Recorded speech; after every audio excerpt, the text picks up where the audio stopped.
So hey guys, welcome back to the channel. और आज के इस वीडियो में मैं कंपेयर करने वाला हूँ Lenovo IdeaPad Gaming 3 versus Asus TUF A15। और दोनों लैपटॉप को जो करंट प्राइस चल रहा है वो अभी आपने स्क्रीन पर तो देख ही लिया होगा। और कंपैरिजन में आगे बढ़ने से पहले मैं आपको दो बातें बता देता हूँ कि अगर आप Asus TUF A17 का कंपैरिजन देख रहे हो Lenovo IdeaPad Gaming 3 के साथ, तो ये कंपैरिजन उसके साथ चलेगा, क्योंकि जो A15 और A17 है उसमें बस स्क्रीन साइज का डिफरेंस है और बाकी सारी चीज़ें बिल्कुल सेम है। और दूसरी चीज़ कि IdeaPad Gaming 3 के दो वेरिएंट्स आते हैं, एक 512GB SSD ओनली वाला और एक 1TB SSD plus 256GB SSD वाला वेरिएंट आता है। और उन दोनों वेरिएंट में सब कुछ बिल्कुल सेम है, बस यहाँ पर स्टोरेज का डिफरेंस है। तो ये कंपैरिजन उन दोनों वेरिएंट्स के लिए जाएगा। और best bye links in laptops की आपको डिस्क्रिप्शन बॉक्स में मिल जाएगी। अब सबसे पहले डिस्प्ले से स्टार्ट करें तो दोनों ही लैपटॉप में आपको एक 15.6 इंच का full HD anti glare IPS display मिलता है। और डिस्प्ले स्पेसिफिकेशंस की बात करें तो 215 Hz की ब्राइटनेस, 45% NTSC और 62.5% sRGB आपको दोनों ही लैपटॉप में मिलते हैं। अब यहाँ पर डिस्प्ले की क्वालिटी वाइज बात करें तो डिस्प्ले की क्वालिटी आपको दोनों ही लैपटॉप में बिल्कुल सेम मिलती है। और केवल इन दोनों ही लैपटॉप में नहीं, आप अप टू 80,000 भी जितने भी गेमिंग लैपटॉप देखोगे उन सभी में आपको यही सेम डिस्प्ले मिलेगा। तो क्वालिटी वाइज दोनों ही लैपटॉप में आपको बिल्कुल सेम डिस्प्ले मिलता है, कोई डिफरेंस नहीं है उसमें। साथ में रिफ्रेश रेट जो है वो IdeaPad Gaming 3 में आपको 120 हर्ट्ज का मिलता है और TUF A15 में आपको 144 हर्ट्ज का मिलता है। अब यहाँ पर जो रिफ्रेश रेट है वो TUF A15 में ज्यादा है, पर जो 120 हर्ट्ज का रिफ्रेश रेट है उसमें भी कोई प्रॉब्लम नहीं है, क्योंकि GTA 1650 में जो भी AAA टाइटल्स है वो आपको शायद ही 120 FPS दे पाए। ज्यादातर AAA टाइटल्स आपको मैक्स टू मैक्स 100 FPS ही दे पाएंगे GTA 1650 में। तो यहाँ पर 120 हर्ट्ज बिल्कुल भी डील ब्रेकिंग नहीं है। अगर आपको IdeaPad Gaming 3 बहुत पसंद आता है तो 120 हर्ट्ज रीजन नहीं होना चाहिए कि आप इस लैपटॉप को छोड़ दो। और बाकी दोनों ही लैपटॉप में आपको बिल्कुल थिन बेजल्स मिलते हैं। तो यहाँ पर डिस्प्ले वाले पार्ट का विनर है TUF A15, क्योंकि इसमें आपको रिफ्रेश रेट थोड़ा सा ज्यादा मिलता है, लेकिन ज्यादा तो मिलता है ना, तो इसलिए ये डिस्प्ले वाला राउंड जाता है TUF A15 को। अब build quality, dimensions and weight की बात करें तो यहाँ पर दोनों ही लैपटॉप में आपको प्लास्टिक की बिल्ड मिलती है, जिसमें से कि दोनों ही लैपटॉप में आपको गुड क्वालिटी का प्लास्टिक मिलता है टॉप लिड पे। और जो लैपटॉप का इंटीरियर है उसमें आपको वही सेम क्वालिटी का प्लास्टिक मिलता है जो आपको टॉप लिड पे मिलता है। इंटीरियर यानी कि लैपटॉप के कीबोर्ड के आसपास वाली जो जगह होती है वो। और वहीं फ्लेक्स की बात करें तो IdeaPad गेमिंग में आपको टॉप लिड में मिनिमल सा फ्लेक्स मिलता है, वहीं TUF A15 में आपको जो टॉप लिड का फ्लेक्स है वो थोड़ा सा ज्यादा मिलता है as compare to IdeaPad gaming. साथ में जो कीबोर्ड फ्लेक्स है वो आपको IdeaPad गेमिंग में थोड़ा सा ज्यादा मिलता है as compare to Asus TUF। और TUF में आपको बिल्कुल मिनिमल सा कीबोर्ड फ्लेक्स मिलता है। बाकी दोनों ही लैपटॉप में यहाँ पर मिलिट्री ग्रेड क्वालिफाइड है, लेकिन जो IdeaPad गेमिंग है वो मिलिट्री ग्रेड 810G क्वालिफाइड है और जो TUF A15 है वो मिलिट्री ग्रेड 810H क्वालिफाइड है। अब इन दोनों मिलिट्री ग्रेड के बीच का डिफरेंस बस इतना सा है कि जो 810H है वो 810G का एक ऊपर लेवल वाला क्वालिफिकेशन है, जो कि आपको TUF A15 में मिलता है। तो वैसे तो दोनों ही लैपटॉप की बिल्ड क्वालिटी ऑलमोस्ट सेम मिलती है, लेकिन यहाँ पर जो TUF A15 का मिलिट्री ग्रेड क्वालिफिकेशन है वो एक लेवल ऊपर है, तो इसलिए यहाँ पर मैं बिल्ड क्वालिटी वाले राउंड का विनर देता हूँ TUF A15 को। और डायमेंशंस की बात करें तो डायमेंशंस अभी आपको स्क्रीन पर दिख ही रही होगी, जिसमें से कि जो थिकनेस है वो IdeaPad Gaming 3 की 2.4 सेंटीमीटर्स की है और TUF A15 की 2.28 सेंटीमीटर्स की है। तो ठीक है, ज़्यादा कुछ डिफरेंस नहीं है थिकनेस में। थिकनेस भी आपको ऑलमोस्ट दोनों ही लैपटॉप की सेम मिलती है। बाकी वेट की बात करें तो वेट IdeaPad Gaming का थोड़ा सा कम है 2.25 kgs पे और TUF A15 का वेट है 2.3 kgs पे। तो ये भी कुछ बहुत बड़ा डिफरेंस नहीं है, ये वेट के मामले में भी दोनों लैपटॉप ऑलमोस्ट सेम है। अब परफॉर्मेंस की बात करें तो IdeaPad गेमिंग में आपको मिलता है Ryzen 5 5600H, ये 6 कोर्स प्लस 12 थ्रेड्स वाला CPU है। और वहीं TUF A15 में आपको मिलता है Ryzen 5 4600H, ये भी 6 कोर्स प्लस 12 थ्रेड्स वाला CPU है।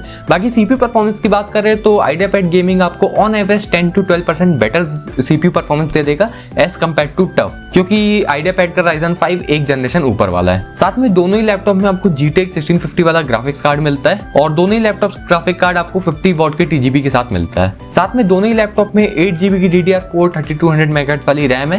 और वहीं स्टोरेज ऑप्शंस जो है वो आपको IdeaPad में ज्यादा अच्छे मिलते हैं।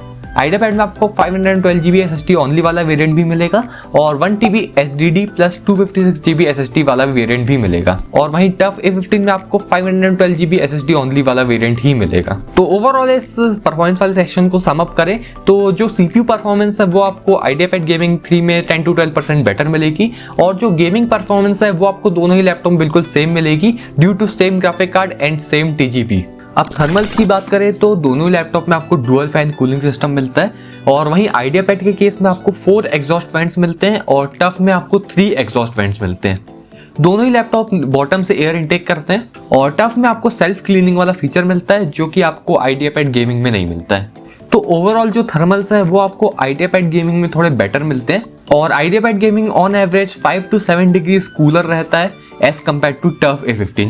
वहीं टफ के भी थर्मल्स अच्छे हैं और ये बात अच्छी है कि दोनों में से कोई भी लैपटॉप थ्रॉटल नहीं करता है। टफ में जो टेम्परेचर्स है वो थोड़े हाई जाते हैं, लेकिन टफ के थर्मल्स इतने अच्छे तो है ही कि वो लैपटॉप को थ्रॉटल तो नहीं होने देते हैं। तो इस कारण से जो टफ के थर्मल्स है उसको मैं गुड बोल रहा हूँ और जो आइडियापैड के थर्मल्स है उसको मैं वेरी गुड बोल रहा हूँ। अब अपग्रेड्स की बात करें तो दोनों ही लैपटॉप में आपको 2 रैम स्लॉट्स मिलते हैं और दोनों ही लैपटॉप में एक रैम स्लॉट ऑक्यूपाइड है और एक रैम स्लॉट एम्प्टी है। और दोनों ही लैपटॉप में आप रैम अपग्रेड करना चाहो तो आप अप टू 32 GB तक रैम को अपग्रेड कर सकते हो।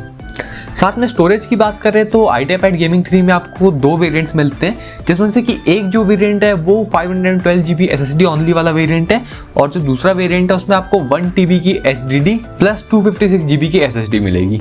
वहीं जो टफ A15 है उसमें आपको बस एक 512 GB SSD ओनली वाला वेरिएंट ही मिलेगा। साथ में अगर आप आइडियापैड गेमिंग के स्टोरेज को अपग्रेड करना चाहो तो जो इसका 512 GB SSD ओनली वाला वेरिएंट है उसमें आपको एक एडिशनल SSD स्लॉट भी मिलेगा और एक एडिशनल HDD स्लॉट भी मिलेगा। लेकिन स्टोरेज अपग्रेड करने के लिए आप उस एडिशनल स्लॉट में या तो एक SSD लगा सकते हो या फिर एक HDD लगा सकते हो। और वहीं जो इसका 1 TB HDD plus 256 GB SSD वाला वेरिएंट है उसमें अगर आपको स्टोरेज अपग्रेड करना है तो उसमें 2 तरीके स्टोरेज अपग्रेड करने के लिए। पहला तरीका तो ये है कि जो आपकी SSD इनबिल्ट आती है उसको स्वैप करके एक हायर कैपेसिटी वाले SSD लगवा दो और दूसरा तरीका ये है कि जो आपकी इनबिल्ट HDD आती है उसको निकालो। तो उसको निकालने के बाद आपको एक्सेस मिलेगा आपके सेकंड SSD स्लॉट का, तो उसमें फिर आप एक SSD इंस्टॉल कर सकते हो। तो अगर आप SSD के थ्रू स्टोरेज अपग्रेड करना चाहते हो तो आप अप टू 2 TB तक स्टोरेज अपग्रेड कर सकते हो, 1 TB ऑन ईच स्लॉट। और HDD के थ्रू स्टोरेज अपग्रेड करना चाहते हो तो HDD आप अप टू 1 TB तक ही लगा सकते हो इस लैपटॉप में। साथ में जो टफ A15 है उसके स्टोरेज अपग्रेड की बात करें तो टफ में आपको 2 SSD स्लॉट्स मिलते हैं जिसमें से कि एक ऑक्यूपाइड है और एक एम्प्टी है। तो अगर आप स्टोरेज अपग्रेड करना चाहो तो आप अप टू 4 TB तक स्टोरेज अपग्रेड कर सकते हो, 2 TB ऑन ईच स्लॉट। और हाँ, टफ में आप HDD को इंस्टॉल नहीं कर सकते हो। अब कीबोर्ड एंड टचपैड की बात करें तो जो टचपैड है वो आपको आइडियापैड गेमिंग 3 में हल्का सा बड़ा मिलता है और वहीं आपको टफ A15 में वही टचपैड नॉर्मल साइज का मिलता है। साथ में आइडियापैड गेमिंग में जो आपको टचपैड में लेफ्ट और राइट क्लिक्स मिलते हैं वो इंटीग्रेटेड मिलते हैं और जो टफ A15 है उसमें आपको dedicated left and right clicks मिलते हैं। अब मुझे पता है कि ये जो dedicated left and right clicks है ना वो ज़्यादातर लोगों को पसंद होते हैं, तो वो आपको टफ A15 में मिलते हैं। साथ में दोनों ही लैपटॉप में आपको फुल साइज कीबोर्ड मिलता है विथ नंबर पैड और वहीं आइडियापैड गेमिंग में आपको सिंगल व्हाइट कलर की बैकलाइट मिलती है कीबोर्ड पे और वहीं टफ A15 की जो कीबोर्ड की बैकलाइटिंग है वो फुली कस्टमाइजेबल है। आप आर्मरी क्रेट के थ्रू जो कलर चाहो वो लगा सकते हो और साथ में आपको टफ A15 में जो RGB इफेक्ट्स है वो भी 4 मिलते हैं और वहीं आइडियापैड गेमिंग में आपको कोई भी RGB इफेक्ट नहीं मिलता है। अब टाइपिंग एक्सपीरियंस की बात करें तो जो आइडियापैड गेमिंग 3 की कीज है वो हल्की सी कर्व है, तो इस कारण से आपको टाइपिंग एक्सपीरियंस बहुत अच्छा मिलता है। वहीं जो टफ A15 है उसमें आपको फ्लैट कीज मिलती है तो उसका भी टाइपिंग एक्सपीरियंस अच्छा है, लेकिन यहाँ पर टाइपिंग एक्सपीरियंस के मामले में आइडियापैड गेमिंग ज्यादा बेटर है। तो ओवरऑल यहाँ पर कीबोर्ड एंड टचपैड वाला राउंड जाता है आइडियापैड गेमिंग को। अब कनेक्टिविटी एंड पोर्ट्स की बात करें तो दोनों ही लैपटॉप में आपको Wi-Fi 6 का सपोर्ट मिलता है। साथ में आइडियापैड गेमिंग में आपको ब्लूटूथ 5.0 मिलता है, वहीं टफ A15 में आपको ब्लूटूथ 5.2 मिलता है। साथ में आइडियापैड गेमिंग में आपको 2 USB पोर्ट्स मिलते हैं USB 3.2 वाले और वहीं टफ A15 में आपको 3 USB पोर्ट्स मिलते हैं USB 3.2 वाले।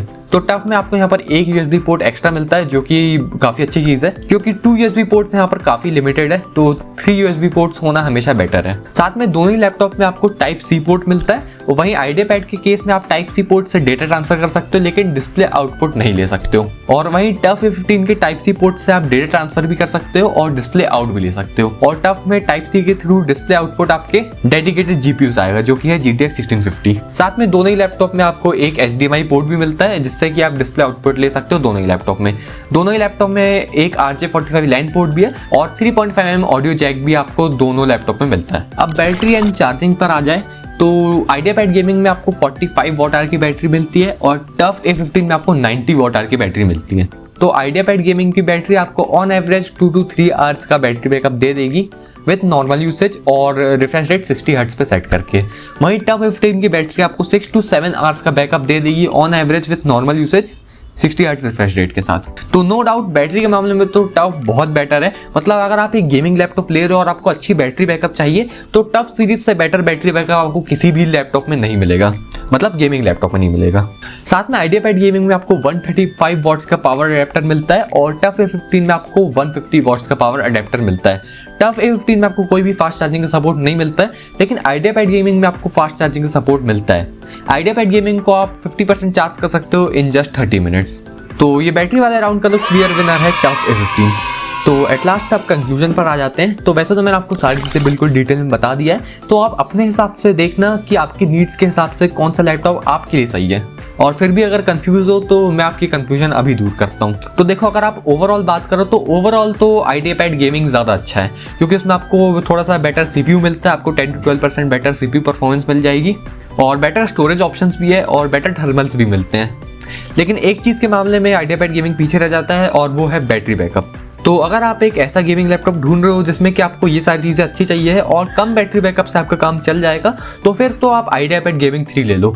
लेकिन वहीं अगर आप एक ऐसा गेमिंग लैपटॉप ढूंढ रहे हो जिसमें कि सब कुछ अच्छा हो, परफॉर्मेंस, थर्मल्स, डिज़ाइन, लुक सब कुछ अच्छा हो और साथ में आपको अच्छा बैटरी बैकअप भी चाहिए, तो फिर उस केस में आप टफ A15 ले लो, क्योंकि टफ A15 सभी चीज़ में अच्छा है। और बस आइडियापैड गेमिंग 3 में इतना है कि वो उन सब चीज़ों में टफ A15 में थोड़ा सा ज़्यादा अच्छा है। तो आई होप कि अब आपने डिसाइड कर लिया होगा कि आपको कौन सा लैपटॉप लेना है। तो चलो फिर अब इस वीडियो में इतना ही रखते हैं, और किसी लैपटॉप का कंपैरिजन देखना हो तो मुझे कमेंट सेक्शन में बताना, और फिर मिलूंगा आपसे ऐसे किसी वीडियो में। तब तक के लिए वीडियो को लाइक करें, शेयर करें और चैनल को सब्सक्राइब जरूर करें।